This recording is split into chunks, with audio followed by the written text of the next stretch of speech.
Friends, I urge you to call this number and order your own book. And the name of the book is The Great Controversy. Notice, The Great Controversy. And by the grace of God, you're going to become a better Christian. You're not going to fall to this Christianity that has become like a coffee and milk shake together, because the man of sin infiltrating the churches and they destroying doctrines when it comes to Sunday churches. The phone number here is 856-503-5893. One more time, 856-503-5893. Friends, also, if God is touching your heart to support God's faithful ministry so that we can speed up this gospel to a lot of people so that they can hear what you are hearing, because heaven is ceaseless ages. Says Jesus, I must do the work of the one who sent me while it is the day. The night is coming, no one can work, friends. The night is at hand. Let's work more earnestly now. Christ is coming. We only one step away from heaven.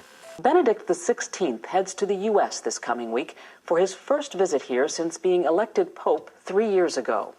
He'll be spending a total of 5 days in Washington, D.C. and New York. The Vatican released a video message from Benedict urging Americans to pray for the trip. Benedict arrives in Washington Tuesday. The next day, he'll have a private meeting with President Bush at the White House, where the war in Iraq is expected to be high on the agenda. On Friday, Benedict travels to New York, where he will address the United Nations General Assembly. The UN event was his original reason for coming to the U.S., and many experts believe that speech could be the most important of his trip. Kim Lawton takes a look at the unique role the Pope and the Vatican play on the world stage. Soviet leader Joseph Stalin was once questioned about the influence of the Vatican. Stalin is famously said to have replied, "The Pope, how many divisions has he got?" The answer, as it turns out, is more than Stalin and many others might have guessed. Experts say the Pope and the Vatican wield considerable global influence. They don't have economic engines they have to feed. They don't have armies. They don't have land. The Vatican is only 106 acres. It's the smallest nation state in the world, but it is a huge moral, spiritual superpower. In questo momento. As the Bishop of Rome, Pope Benedict XVI is a spiritual head of the Roman Catholic Church worldwide.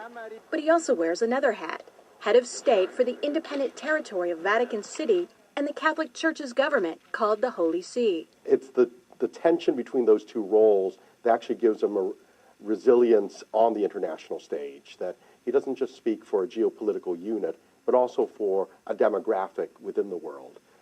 The Holy See has played an active global role for centuries. It has permanent observer status at the United Nations and has all the rights of full UN membership. The Holy See has formal diplomatic relations with 177 countries around the world, including the U.S. Ambassadors, called apostolic nuncios, represent the Holy See from embassies like this one in Washington, D.C. The U.S. has sent an ambassador to the Holy See since 1984. The current U.S. ambassador at the Vatican is Harvard law professor Marianne Glendon, who took up her post in February. James Nicholson held the position from 2001 to 2005. I always said I practiced moral diplomacy. During the more than 25 years of his pontificate, John Paul II dramatically raised the profile of the papacy on the international level and played a key role on many fronts, such as helping to bring down communism in Eastern Europe. Throughout his extensive travels, he was a vigorous global voice.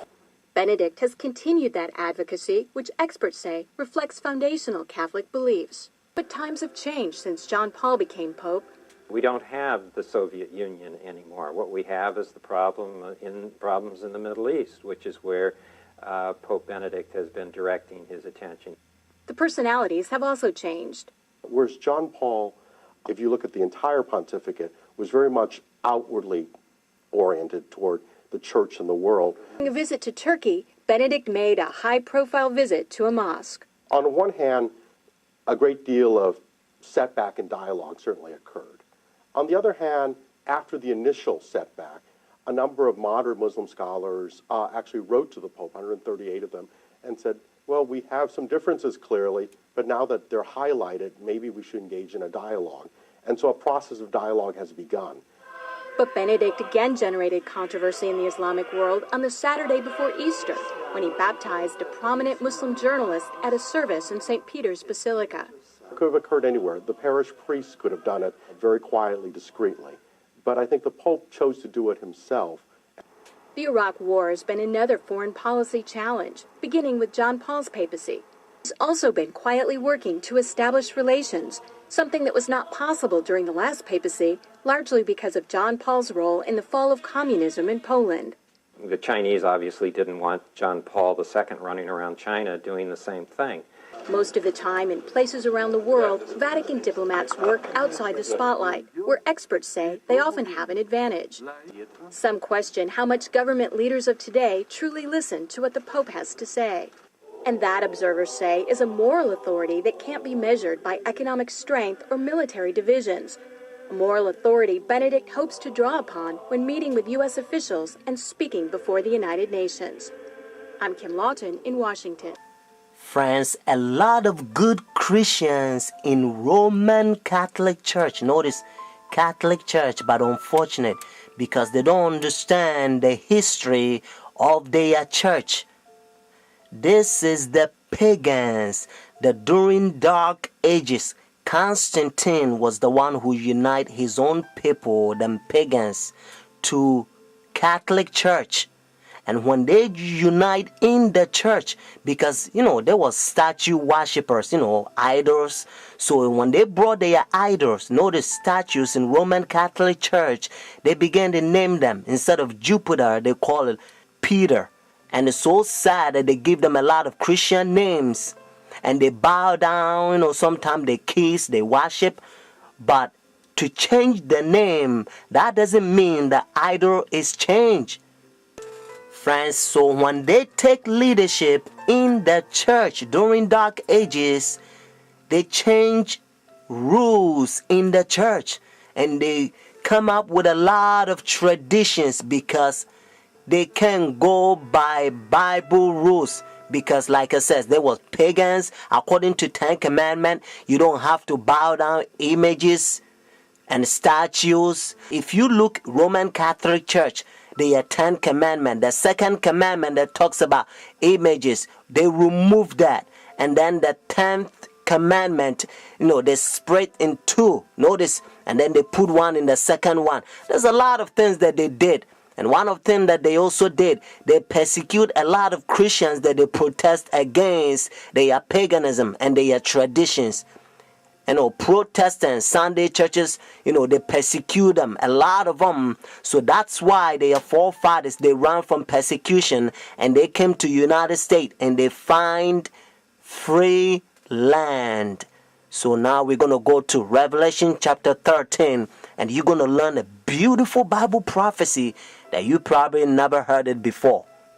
Revelation chapter 13 has two beasts. Notice, the first beast is Roman Catholic Church, and then the second beast is United States.